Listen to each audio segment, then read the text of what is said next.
Next up, we have a presentation from Kim Barry, ALS Canada Support Group Model, and she is in person.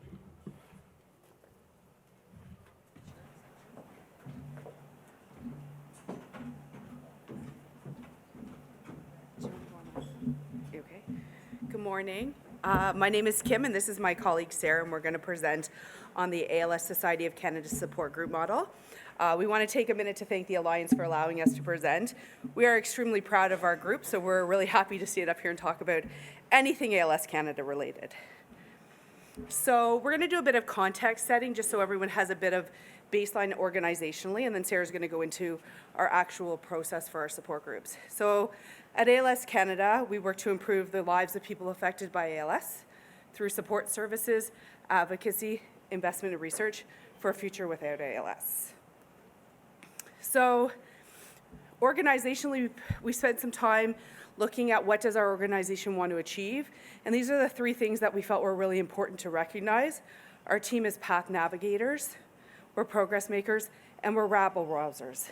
And rabble rousers sounds a little bit unique, but our whole point is that we are not going to be status quo, and we are going to push the limits and the boundaries, ensuring people have access to services within our country. So we have three strategic impacts at ALS Canada. The one that falls most into our community services team is people affected by ALS receive the best possible standard of care.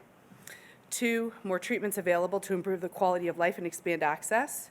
And 3, people are empowered to make informed decisions. And this is about giving people accurate and reliable information so they can direct their own care. So for those of you who were in the international parts of the meetings earlier this week, this is a pretty standard ALS Canada slide, so I apologize for the repeat. But as an organization, we have different mandates and different impacts. And so on an international level, you'll see some of our advocacy work. On a national level, the scope that we're able to do, ensuring that things like advocacy and engaging our community are really crucial to our organization. Ontario is a little bit unique, so we provide direct support to those who are living in our province, and then we have the mandate to be able to provide the educational resources and information to those who live outside of our particular province. And then within Canada, each province has their own society that manages direct care. And you'll see within the province of Ontario, we really focus on these 4 pillars. And obviously, no organization runs without fundraising, but we also have advocacy efforts, provide equipment to those who are living with ALS at no cost to them. We currently have an equipment loan program where we're able to provide about 40 different items to people through the journey of the illness. And then our team, some of them are here, we're really excited that they're actually here. Hi, guys. Direct support. So actually in our team, a little bit different than some of the other organizations, our frontline staff are called community leads. And we changed that a few years ago because it was really important for us to really encompass and engulf everything that someone does in their role. And we felt that being a manager or being someone who just helps navigate was not enough to cover what they actually do within our organization. So in our team, we provide support to those who are living with ALS in Ontario and in Canada. We offer support groups, which we're going to talk a little bit about today. And then our big ones, along with equipment, is that information. It's really important that we're the trusted source of information within our own country. And hopefully on a national level, people are able to access some of our resources. So some statistics as we go into this, and this is one of the reasons we made some of these changes in our support group model. So currently we have we're at 1,266 as of yesterday, people that are living with ALS in our province. And we've seen an increase in demand for our supports. And so people choose to register with us. And we've seen that go up since 2019. And we're seeing those numbers increase pretty dramatically across our country, which means we now have an added expense because we have to provide more equipment. We need more people to do the job. So we have to look at the way we do programs a little bit different. We know that indirectly we're supporting 3,000 is probably a very moderate number, but we're supporting a lot of people around the education and the webinars. So when we went virtual, like everyone else in 2020, previous to that, we actually never offered any virtual services. So this was a really dramatic change for our organization. We even as a staff group didn't do virtual. We had a phone number where everyone would call in once a month. because our province is quite large. So if you live in Ottawa, you're 5 hours away from Toronto. People would call in on a phone number and we'd have a meeting on the phone. And then all of a sudden we had to go virtual. So at the end of the first year, we went back to our group and said, what's important? 78% of the people said that they wanted to stay virtual. Now, to set some context to that, those are the people who were already attending virtual. So we don't know as we move forward if we will continue 100% virtual with our model, but our reach is so much more dramatic and so much more engaging to our community because people don't have to leave. And if you are in Ottawa and you want to do a group that is happen to be hosted by the community lead in London, Ontario, which is a 7-hour drive, and you just really like that community lead, you can join that group in your pajamas. You don't have to get dressed, nobody knows. And we all know that everyone has said they didn't do it, but we all know everyone put the nice shirt on and the yoga pants to go to work during COVID. You can all sit there and say you didn't do it, but I know it's not true. Right? There's some people back there like, yeah, sometimes I didn't even put pants on. You know, we saw those people on screen sometimes. So in 2021, we hosted 158 support groups. And so we average about 16 support groups a month. And we have our model's a little bit different than some, but we had 62 of those, 62% of those groups were client and caregiver specifically. Sarah's going to talk about our principles. Okay. You want the power? I will try and do Okay. this. I'm a little nervous, so we'll see how this goes. So I'm super jazzed to be here, by the way. I'm the Senior Manager of Ontario Community Services. Did you even introduce yourself? No. This is the Director. So of those 4 pillars, she handles 2 of them. So she's a very modest lady, and I'm just the henchman. So I'm really jazzed to be here today. I've been working with the ALS community for about 13 years now, almost 13 years. And I feel like this is my first time at this conference, and I feel like I finally made it to the cool kids table. Wasn't able to do that all through high school. I'm finally there. So you're all amazing. It's true, though. So I am a super nerd when it comes to support groups. I've been working with support groups and designing them and implementing them for a long time. So I was really excited to be able to learn from our community what they needed, and that's really key. And then together we were able to sort of build this model. But things always change and grow. So as Kim says, we'll always listen to the community and see what they need. But right now, these are our principles. This is the foundation that we build our support group model on. So we provide support to ALS Canada registered clients, their family, friends, and caregivers. We meet on an ongoing basis year-round. They're hosted online via Zoom, free of charge, of course, and facilitated by our wonderful community leads. It's very important that we distinguish from the fact that we're not psychotherapists. We don't provide counseling. It's more of a peer support group model. And sometimes we do include resources as well from reliable, approved sources, but very often our groups are really about open discussion. So people who are coming to the groups can just connect with each other because it's the connection piece that is really important. It's inclusive, obviously, of everyone, respectful, and we maintain the privacy of all participants. So these are the guidelines, which are different from the principles. The principles are sort of the foundation. The guidelines are very clearly communicated to our support group participants, so they understand their role within the support group and how they also contribute to making this a safe environment for everybody. It's not just the job of the facilitator. So these are often posted in the Zoom chat box, so people can refer and be reminded about their roles as well.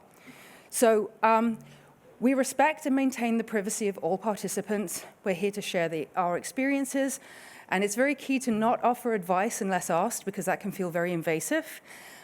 We do not discuss religion, politics, research, and personal fundraising, because there are other avenues to do those things. A support group is for people to share their own personal experiences, and we try and stay on track with that. We're responsible all together for making this group work. And we accept everybody and do not judge, which is very, very important.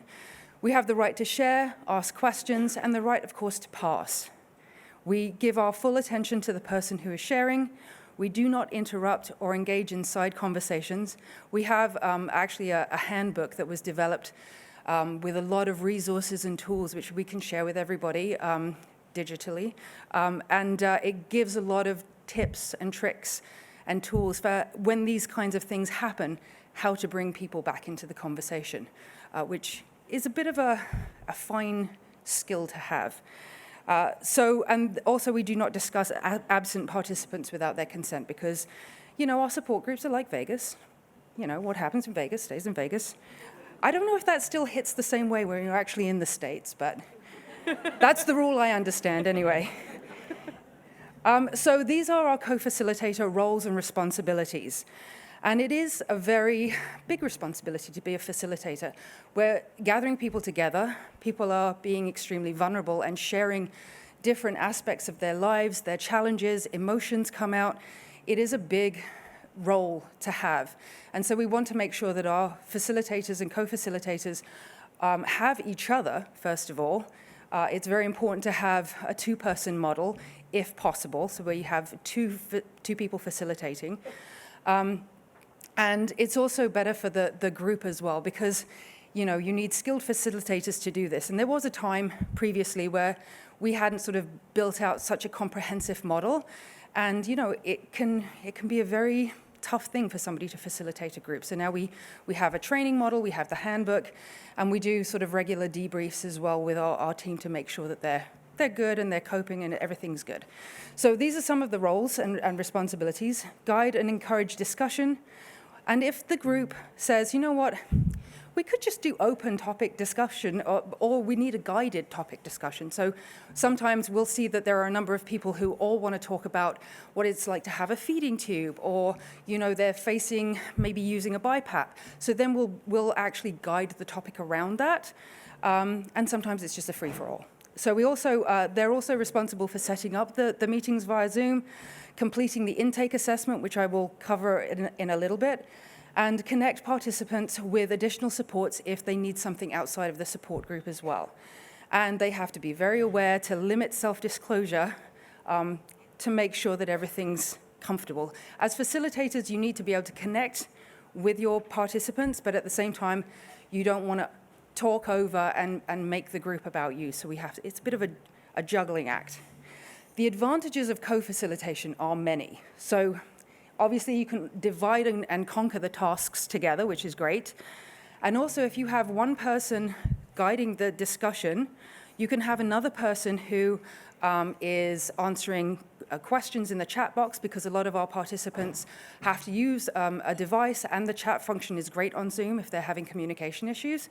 So one person can monitor that, take personal questions if somebody is struggling during the group and reaches out to one of our facilitators. And if somebody asks a question about a device, then we can do some quick research and that second facilitator can post information, post a link in the chat as well. So having two facilitators virtually is fantastic. And to co-host, it gives you another person that should one facilitator drop the call, you have another person who can stabilize the connection and it doesn't boot everybody off, which is very important. And also, again, it can be a really tough thing for someone to facilitate a group. You hear a lot of very heartbreaking stories sometimes, and you have another person there who's there as an emotional support. This is our model. So many years of changing and trying different things have brought us to this point here. So we have open groups, which are available to clients, patients, obviously we call patients clients because we're non-medical, their family, their caregivers, their friends.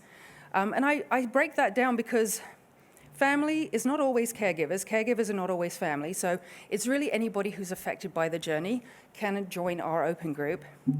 Caregivers, we have specific groups just for caregivers so that they have the freedom to talk about some of the feelings and difficulties without feeling like they're going to offend or upset or cause distress to a client, which is very important. And for exactly the same reason, we also have a client-only group, which we just started, I think, last year, and it has been tremendously successful.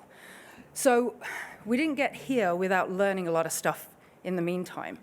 And one of the things that we learned very early on is bereaved families have very, very different specific needs than people who are currently living this journey. So Kim's going to talk a little bit about the bereavement groups that we do. So we separated those two services. We did try and do a group for caregivers looking after someone with a dual diagnosis of FTD and ALS, but we had very little attendance for that. So now they're welcome to join one of our other groups, and we also work with the Alzheimer's Society to provide some more support around the FTD piece. We used to have education as part of our support groups, but that's not support, it's education. So now we do webinars instead, and those are fantastically effective and very helpful. And it's great for people who don't actually want to, express their feelings and share their experiences, but they want information, so they can go through that way. We also limit our groups just to Ontario, because very often the subject matter that comes up is specific to Ontario services. So that is really, it becomes very confusing to people if we start talking about services happening in other provinces. So let me tell you a little bit about our intake process. We're getting cut off. Are we? Oh, no. Oh. Okay. You have 5 minutes. Okay. Oh, we do? Okay. This is my last slide, and then we got 2 more. I'm Okay. just your cue. Okay, thank you. You come up with the hook. We got it. So our intake process is something that we just started doing, and it helps people understand if they actually want to attend a support group, because not everybody wants to. They think they do, but then when you break it down, this is what to expect. You may see people using different devices. These are the topics that might be discussed. How do you actually feel about that? Some people have said to me, oh, no, that's not what I wanted at all. I need someone to help me navigate the healthcare system. No problem, we'll connect with a community lead. Oh, I actually just want information. Great, join our webinar. So that's why we have an intake process, and it's really great. Over to you. Okay, so one of the things we spent the last almost 2 years doing is building our bereavement support model. And we took a lot of time because we are a non-medical organization. We really wanted to get it right. We felt that hospice does it, in the province of Ontario, hospice does it great, but they don't do it ALS. And so one of the things we heard from our community and feedback was always about, why don't you offer bereavement support? So we spent a lot of time in the last few years really building up our team's resources and education. We had a consultant who helped us build our model. We really wanted to go to a peer model and not therapeutic, because people had other avenues. You could go to a psychologist, you could go to another doctor if you were feeling that was something you needed. But we really just wanted an opportunity for people to really engage in a way that is ALS specific. When they've provided direct care to their loved one for 2 or 5 years, and all of a sudden they've lost that person, no one else understands unless you've been through it. And so our community was really asking for this, so we really spent the time building this up. So with our facilitator, we worked on what were our must-haves, what were really important to us. So, we say that you have to be bereaved for 3 months, but you can also be bereaved for 10 years and join our group. So it's ironic that we had to put this on the slide, but must be able to participate in Zoom. A lot of people can't do that. So actually in the intake process, it's done on Zoom, so we can help you work out the kinks. If you haven't had that experience, we really want to be able to meet people where they're at. That's why we're really intentional in any of the intake processes we have. Yes, it is an added step. It is more work, but it has come out tenfold on the other side, so that we're setting those expectations of the people in the group. One of the things that I think I hit the button, and I'm not going back because I know I'll mess that up, is that we don't allow people who have accessed medical assistance in death to attend this group at this point. We are actually in January starting one specifically for families whose loved ones have accessed that. But there was a big challenge with trying to figure out where we fit people in, and we didn't want there to be any judgment within that, so we felt that was really important to separate those pieces out. So this is what a structure looks like. We're really excited about this. We finished our first one, I think 2 sessions left. Yeah, so we've had a lot of people express interest in this, and it's ironic, as we went through this process, one of the things we said is, okay, we started a group, this is great, but what else do we need to do? Because a group isn't for everyone, but people need bereavement support. So in the next year, that's what we're spending our time on, is looking at what else can we do to expand our group? Because when you put a survey out, I don't know about other organizations, but one of the things we find is, we get really bad feedback in the fact that people don't bother to fill it out because obviously they're busy doing their life. They don't have time to spend filling that out.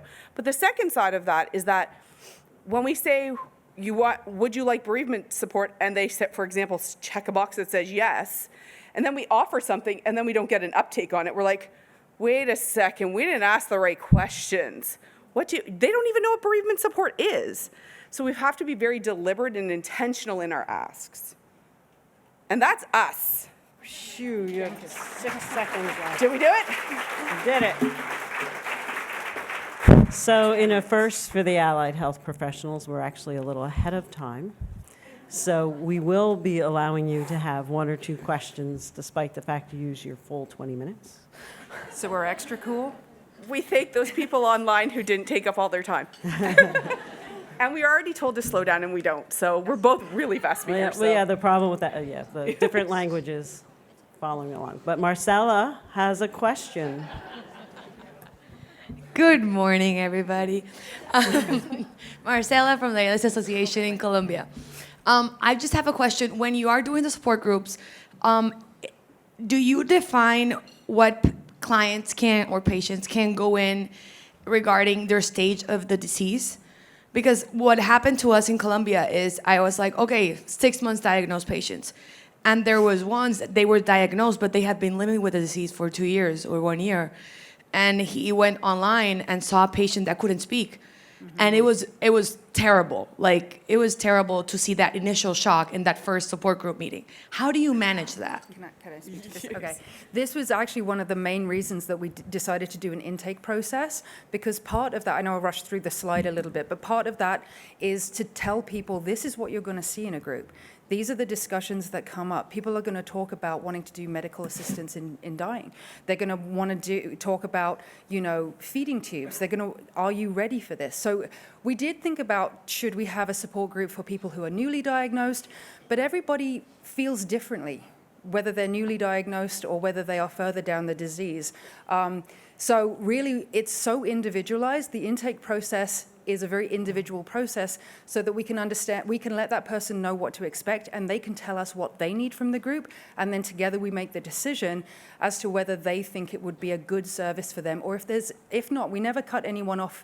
Like, we don't leave them hanging. It's like, well, if this doesn't work, do you need more one-on-one support with your community lead? Do you need a different type of service? So we've sort of eliminated some of the, because it was people, we had the same thing. People were joining groups and getting traumatized, and that's not okay. So that's why we do the intake process. It was really remarkable to see your findings, and that was exactly our findings. So we have verified study here.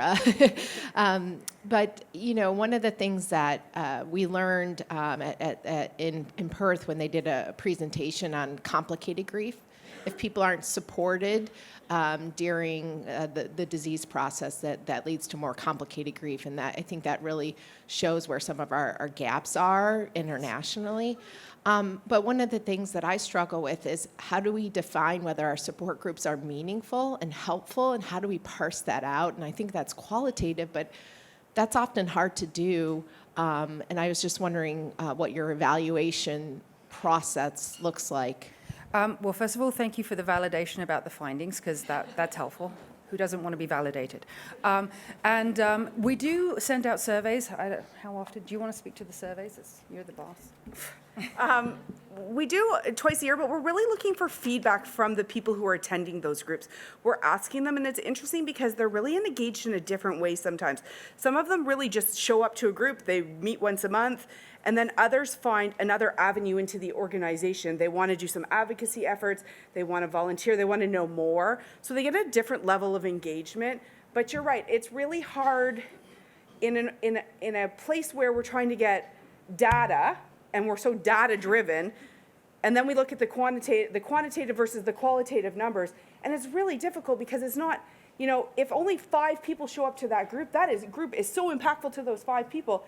But if I look at staffing numbers, then I go, well, how much was that worth? And it's priceless as far as I'm concerned, so we will continue to do that. Absolutely. Can I go? Sorry. Rachel, MND Scotland. Really, really interesting. I'm here.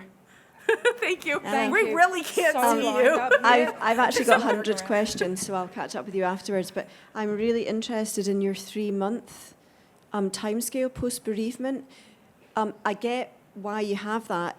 We're looking at developing bereavement support, and that hadn't occurred to me, so that's really interesting. But what I'd like to know is how you support people within that 3-month timescale, or maybe if you don't. Do you want me to get So when we did our very sort of intensive training and skill building with some amazing people in hospice and grief work, that was the recommendation, and that's a fairly standard thing, I believe, across most hospices, certainly in Ontario. And the recommendation was 3 months because everybody grieves. Everybody is like in that point of trauma from losing someone in those first 3 months. So it's hard to understand if they need more at that point because everybody's kind of right in it, you know. So, and the bereavement group, and this is a very important distinction, it's not for everybody because a lot of people just move through their grief the way that they need to. Grief is very individual, obviously. But for people who feel stuck or feel like they need something to help them moving through that process, that's what the bereavement group is. So it's not a place necessarily just for connection. People do connect, but it's not like our other support group model. It provides skills and tools. People can learn to identify what it is that they're experiencing and move through it. So that's why you have to get to a certain point. I didn't understand that question myself when I was like, why? What happens to the people in the first 3 months? So in between that time, our team also supports families after their client has passed.